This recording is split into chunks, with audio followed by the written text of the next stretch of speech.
Hello, मैं Aryan Shukla, business advisor, YouTube channel business advisor 009 पर आपका स्वागत करता हूँ। आज हम बात करेंगे मार्केट। जी हाँ, अब हम मार्केट के बारे में बात करेंगे, लेकिन क्यों? संकुचित अर्थ में हम मार्केट उस स्थान को कहते हैं जहाँ क्रेता व विक्रेता सामूहिक रूप में स्थायी व अस्थायी तौर पर एकत्रित होकर क्रय विक्रय व आदान प्रदान क्रियाओं को संपन्न करते हैं। व्यापक अर्थ में हम उस समस्त एरिया को मार्केट कहते हैं जहां क्रेता व विक्रेता सामूहिक व एकाकी रूप में क्रय विक्रय, आदान प्रदान व उपयोग व उपभोग की क्रियाओं को संपन्न करता है। अब यूँ तो हम सभी जन्म से ही व्यापक अर्थ में मार्केट के पार्ट या हिस्सा या सदस्य बन जाते हैं, परंतु संकुचित अर्थ में जब सीमित या संकुचित मार्केट में प्रवेश करते हैं तो उस मार्केट के पार्ट या हिस्सा बनते हैं। जहां सीमित मार्केट में क्रेता व विक्रेता की सघनता पाई जाती है, वहीं विस्तृत मार्केट में क्रेता व विक्रेता की विरलता पाई जाती है। अब हम हैं और हमारा बिजनेस। अब हम जब मार्केट में परचेजिंग करते हैं तो नंबर 1 खुद के लिए, नंबर 2 बिजनेस के लिए, या जब हम मार्केट में सेल करते हैं तो नंबर 1 आपके लिए, नंबर 2 आपके बिजनेस के लिए।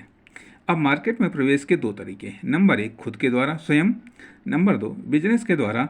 ये दोनों लेवल पर हमें कुछ प्रतिबंधों का सामना करना पड़ता है, अर्थात यह प्रवेश हमारे लिए व हमारे बिजनेस के लिए दो प्रकार का होता है। नंबर 1 बिना शर्त प्रवेश, नंबर 2 शर्त या नियमानुसार प्रवेश। यदि हमें डायरेक्ट धन कमाना है तो हम जॉब, नौकरी या सेल्स का या सेल्फ एम्प्लॉय मेथड का सहारा लेंगे। यदि हमें हमारा बिजनेस या आपका बिजनेस हमें कमा कर दे तो बिजनेस मेथड का सहारा लेंगे। अर्थात मार्केट कहता है कि या तो आप खुद आइए या अपने बिजनेस को साथ लेकर आइए। अब यहाँ मार्केट दो चीज़ों से मिलकर बना है, आप और आपका बिजनेस। न तो मार्केट आपके बिना चल सकता है, न ही आपके बिजनेस के बिना मार्केट चल सकता है। इस प्रकार बहुत से लोग, उनके बहुत सारे बिजनेस मिलकर बहुत बड़ी मार्केट को चला रहे हैं। हम या तो उसमें मार्केट में एंट्री ले सकते हैं या बाहर हो सकते हैं। यदि डबल इनकम चाहिए तो मार्केट में आप भी कमाएं और आपका बिजनेस भी कमाए। यदि सिंगल इनकम चाहिए तो केवल आप ही कमाते रहिए। और हाँ, एक बात, आपके 4, 8, 10, 20 हाथ नहीं हो सकते, परंतु एक बिजनेस में आपके लिए कमाने वाले हाथ 10, 20, 50 हज़ार हो सकती हैं, जो आपको कमा कर दे सकते हैं। वरना आप दूसरों को कमा कर देते रहिए और हाँ, बदले में कुछ आप भी लेते रहिए। मार्केट में 99% से भी ज़्यादा लोग या तो पैसा कमाने आते हैं या कार्य मांगने आते हैं, तथा 99% से भी ज़्यादा बिजनेस या तो प्रोडक्ट बेचने आते हैं या सर्विस सेल करने आते हैं। लेकिन इनमें से कामयाबी केवल 1% के हाथ में ही लगती है। ऐसा क्यों? इस पर हम फिर कभी आगे चर्चा करेंगे। इस प्रकार मार्केट की एक अलग दुनिया जनरेट या क्रिएट हो जाती है, जो कि आम दुनिया या कॉमन दुनिया से अलग दिखाई देती है, जबकि दोनों दुनिया एक विस्तृत दुनिया का पार्ट है। तो एक क्रेता के तौर पर मार्केट आपके चाल चलन, व्यवहार, बर्ताव को परिभाषित व नियंत्रित करता है। तो एक बिजनेस के तौर पर तो और भी स्पष्टतः आपके बिजनेस को, उसके कार्य को, उसके उत्पादन, विक्रय, वितरण को परिभाषित व नियंत्रित करता है। अर्थात जब आप बिजनेस के रूप में मार्केट में एंट्री करते हैं तो आपको व्यक्ति के रूप में, उपभोक्ता या क्रेता के रूप में एंट्री करने पर जिन प्रतिबंधों का सामना करना पड़ता है, उससे कहीं ज़्यादा बिजनेस के रूप में एंट्री करने पर प्रतिबंधों का सामना करना पड़ता है, ताकि आपका बिजनेस परिभाषित हो सके और वह क्लासिफाइड हो करके स्पष्टतः किसी पार्टिकुलर मार्केट इंडस्ट्री का हिस्सा, पार्ट या सदस्य बन सके। इस प्रकार से आपके बिजनेस को किसी पार्टिकुलर स्पष्ट व परिभाषित मार्केट का हिस्सा, इंडस्ट्री या फिर हिस्सा या सदस्य बनने के बाद ही आगे आपको आपके बिजनेस का संचालन, क्रियान्वयन व विपणन, विस्तार व डेवलपमेंट का अधिकार मिलता है। अतः व्यापक अर्थ में हम कह सकते हैं कि मार्केट का संचालन भी एक बिजनेस की ही तरह होता है, जो अन्य बिजनेस को व्यवस्थित, नियंत्रित संचालन व विकास विस्तार हेतु अनुकूल, व्यवस्थित, नैतिक व कानूनी रूप में माहौल, स्थान, परिदृश्य उपलब्ध कराता है। अतः आपके बिजनेस को किसी न किसी लीगल मार्केट का हिस्सा, सदस्य शुरुआत में ही बनना पड़ेगा। विभिन्न प्रकार के मार्केट और उनका संचालन न्यूनतम प्रतिबंधों के साथ व अधिकतम प्रतिबंधों के साथ बड़े बिजनेस की लीगल छाह में छोटे बिजनेस चल जाते हैं। अतः बिजनेस में क्रय विक्रय मुख्य होता है। मार्केट इस क्रय विक्रय को आसान बना देती है तथा परचेजिंग कास्ट व सेलिंग कास्ट को घटा देती है। अब बिजनेस में क्रय विक्रय और उत्पादन व वितरण मुख्य होता है, परंतु यह दो प्रकार का होता है। नंबर 1 व्यावसायिक क्रय विक्रय, उत्पादन, वितरण, विनिमय आदि। नंबर 2 गैर व्यावसायिक क्रय विक्रय, विनिमय, वितरण आदि। कारण ये दोनों प्रकार का क्रय विक्रय वितरण रेट, कीमत को प्रभावित करता है। अतः इन दोनों का अध्ययन जरूरी है। इस प्रकार के दुनिया या मार्केट दो भागों में डिवाइड हो जाती है। नंबर 1 व्यावसायिक और नंबर 2 गैर व्यावसायिक। अब जो व्यावसायिक दुनिया में होता है क्रय विक्रय वितरण विनिमय, वह गैर व्यावसायिक दुनिया या मार्केट में भी होता है। जैसे छोटे पैमाने पर होने वाला क्रय विक्रय वितरण विनिमय गैर व्यावसायिक होता है या व्यावसायिक नहीं बन पाता है, या आवश्यकताओं की पूर्ति के लिए आपस में किया जाने वाला क्रय विक्रय व्यावसायिक क्रय विक्रय नहीं बन पाता है। हमारी समझ में जिस क्रय विक्रय का उद्देश्य धन का अर्जन होता है वही क्रय विक्रय वितरण व्यवसायी बन पाता है, परंतु गैर व्यावसायिक क्रय विक्रय वितरण विनिमय व्यावसायिक डिमांड को प्रभावित कर देता है, जिसके परिणाम स्वरूप व्यवसायों की व्यावसायिक सेल प्रभावित होकर इनकम प्रभावित कर देती है। अतः एक बिजनेस को व्यावसायिक व गैर व्यावसायिक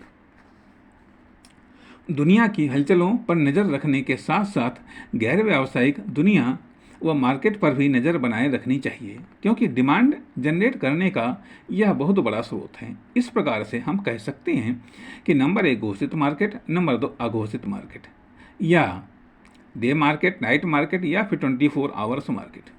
मार्केट में एंट्री, इंडस्ट्री में एंट्री डे या नाइट या 24 आवर्स में एंट्री। अब मार्केट में जो इनकम है वह डिमांड के माध्यम से है। जब डिमांड होती है तो सेल जनरेट होती है, जब सेल जनरेट होती है तो इनकम जनरेट होती है। यदि आप खुद आते हैं पर्सनल सेल के लिए तो आप एक दिन में अपना 10 या 12 घंटे का टाइम बेच सकते हैं, परंतु जब आप एक बिजनेस के द्वारा आते हैं तो आपके टाइम में आपके स्टाफ का टाइम, आपकी टीम का टाइम, प्रोडक्ट व सर्विस का टाइम मिलाकर बहुत टाइम हो जाता है, जिससे आपकी इनकम भी बहुत हो जाती है।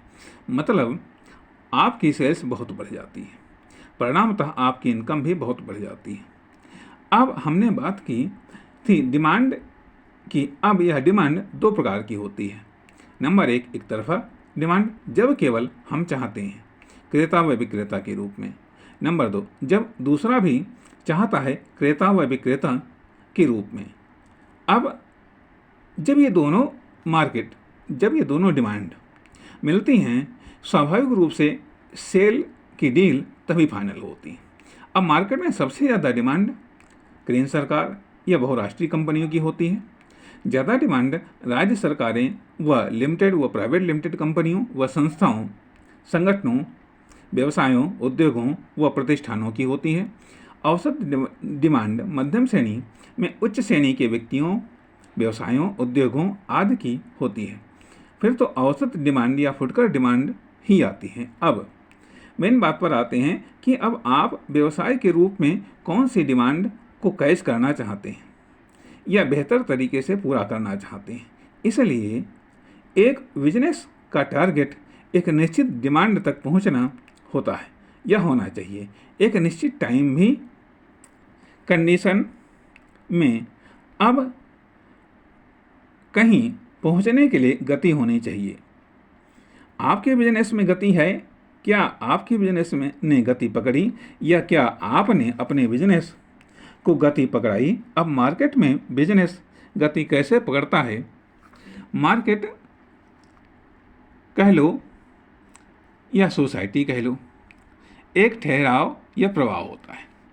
एक ठहराव पर दूसरे स्वतः आने लगते हैं। यदि बिजनेस कहीं पर ठहरने लगते हैं तो स्वाभाविक रूप में डिमांड वहाँ पर आकर ठहरने लगेगी, अर्थात कस्टमर आने लगेंगे और रुकने लगेंगे।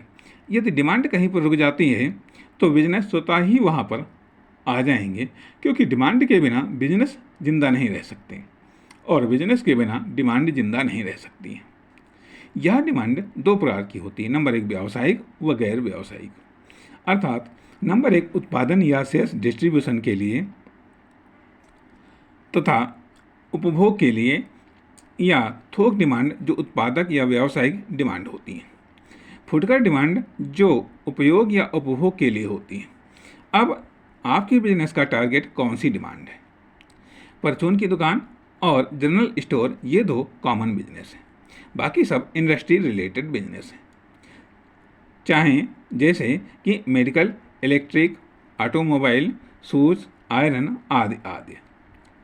इससे कॉमन डिमांड या पार्टिकुलर डिमांड हो जाती है। अर्थात इस प्रकार से कॉमन डिमांड व पार्टिकुलर डिमांड दो भागों में डिवाइड हो जाती है, जिनके आधार पर कॉमन कस्टमर व पार्टिकुलर कस्टमर बन जाता है। आखिरकार इतना विस्तार से आपको मार्केट के बारे में बता क्यों रहे हैं? इसलिए कि बिना मार्केट के स्वभाव, प्रकृति, चाल चलन, विशेषताओं, आकार, प्रकार के जाने बिना आप बिजनेसमैन के रूप में या आपका बिजनेस एक कदम भी आगे नहीं चल सकता, हो सकता है स्थापित ही न हो सके। अतः सबसे पहले मार्केट को देखिए। मार्केट को तो बहुत बार देखा है, आप फिर से देखने का क्या मतलब है? अब आपको एक नज़रिए से मार्केट को देखना है, क्योंकि आप जो मार्केट देख रहे हैं या देखा है वह इसकी उसकी न जाने किसकी किसकी मार्केट को देखा है। अब आपको यह देखना है कि किसने कैसे, कितनी, कब मार्केट बनाई, कौन कैसे अपनी मार्केट बना रहा है, डेवलप कर रहा है, तथा कौन अपनी कैसे मार्केट को खो भी रहा है। क्योंकि अब बिजनेसमैन के रूप में अपनी मार्केट बनानी है। अब बिजनेसमैन के रूप में आपको अपनी मार्केट बनानी है। आपने अपने बिजनेस, दुकान, फर्म, कंपनी, प्रोडक्ट, सर्विस की मार्केट बनानी है। अपने बिजनेस, फर्म, दुकान, कंपनी, प्रोडक्ट, सर्विस की पहचान बनानी है, उसकी साख क्रिएट करनी है, उन तरीकों से भी जिनका अन्य प्रयोग कर रहे हैं तथा उन तरीकों से भी जिनका केवल आप प्रयोग करेंगे, क्योंकि वह आपके द्वारा आपके लिए, आपके बिजनेस, प्रोडक्ट, सर्विस के लिए विकसित किए गए होंगे। इसलिए इस दुनिया को आपके लिए, आपके बिजनेस के लिए जानना है, बहुत आवश्यक है। न केवल जानना बल्कि बाजारी समझ भी विकसित होना या करना जरूरी है, क्योंकि बाजार आपके लिए या आपके बिजनेस, प्रोडक्ट या सर्विस के लिए एक मौसम की तरह है, और मौसम दीर्घकालिक स्थिति को जलवायु भी कहते हैं। अतः बाजार की तात्कालिक दशा, दैनिक दशा और दुर्दशा या परमानेंट दशा का अध्ययन और ज्ञान अति आवश्यक है। मेरी समझ में यह बाजार का बहुत ही मामूली और सूक्ष्म व अति अल्प परिचय रहा है। मिलते हैं बाजार के और अधिक परिचय के साथ अगले भाग में। धन्यवाद।